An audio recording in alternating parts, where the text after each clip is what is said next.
Thanks very much for watching. And if you enjoyed that clip, you can tap the link on the bottom and you can watch the full show. And we move along. So we go to Winthrop and Radford. Winthrop and Radford is a very interesting game because it is pretty much the two top teams in the Big South playing against each other. And with Winthrop, what have they done? They have been burning your money in conference. But the number is what is most important in that statement I just made. When they are a 12, 16, 15-point favorite, that's when they've had trouble covering numbers. But out of their last 10 games, there's only one or two games that they haven't beat their opponent by more than 5 points. So this is definitely the step-up game that Winthrop needs to first off figure out their jumbled rotation and to really show Radford they're the top dog in this conference and to heal. Definitely in this series, four of the five last games, the dog has won, and Winthrop has definitely had trouble scoring the basketball because they've only gone over 80 points in 3 of their last 10 games. 1 over in their last 6 at a lower number than this.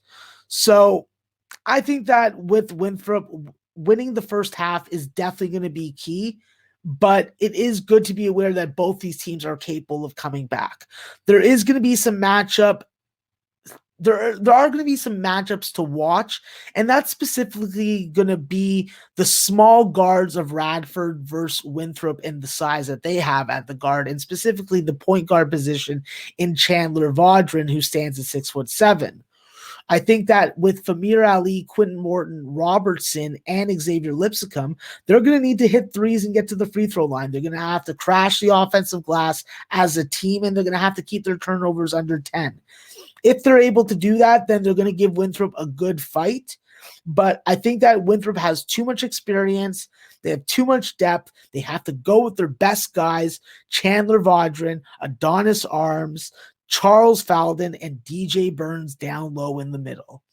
I think this game goes over because both these teams do a good job on the offensive glass. They get second chance opportunities. That means they're going to get some loose ball rebounds, get foul, get to the free throw line, and get some buckets that they normally wouldn't get based off their half court offenses contributions.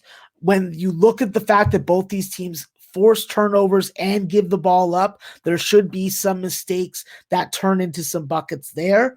Ball hawking and transition buckets will be key. I think you're going to see both teams try and run on each other at times and both make over 15 free throws a game. So I think that you're going to get scoring with the clock stopped, and with both teams shooting 45% from the field or more, it's just something I have confidence in. If you were lining this game in the 147 to 149 range, okay, maybe I'm looking at it a little differently.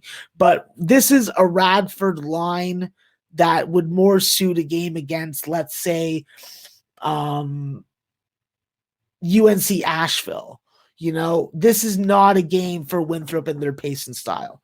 So Winthrop's been stymied by some opponents in conference like Presbyterian and Longwood, to name 2. But I think that this is a spot that Winthrop comes out hard. They, with their eyes open, and they show Radford who's the top dog in this conference. So I took Radford and Winthrop over 140.5 at -110 at BetMGM, and I took Winthrop -3.5 at Circa at -110.